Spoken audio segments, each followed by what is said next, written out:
When you look at a city, you see steel, concrete, and asphalt. You see a blueprint. But what if I told you that was a lie? The real force that built our cities isn't engineering, it's dreams. America's urban landscape is a psychological map, and this is the story of how our hopes and fears hardened into concrete. It started with a dream of order. In the 1600s, William Penn, horrified by the chaos of London, designed Philadelphia as a green country town.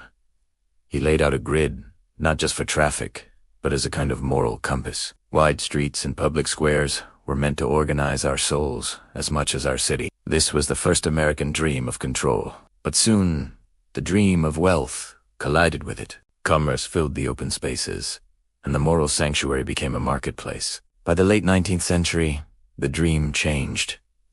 It wasn't about God.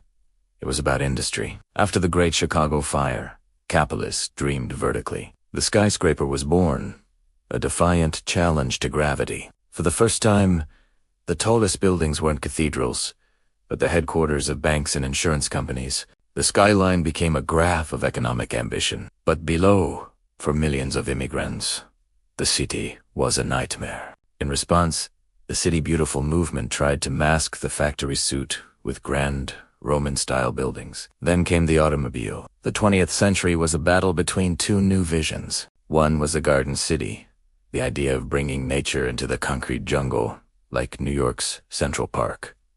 The other was the machine city, a vision of pure speed, with multi-level highways and towers connected by airplanes. This battle was personified by New York's master builder, Robert Moses, who saw cities as machines to be optimized, even if it meant plowing highways through neighborhoods. He was challenged by Jane Jacobs, who championed the chaotic human ballet of the sidewalk.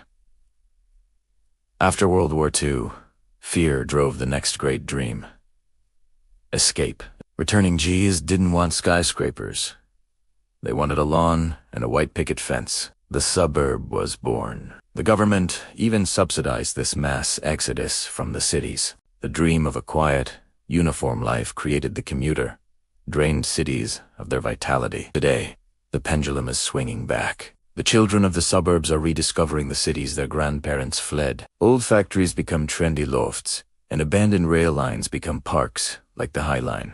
From a holy grid to a suburban lawn, from the smokestack to the server farm.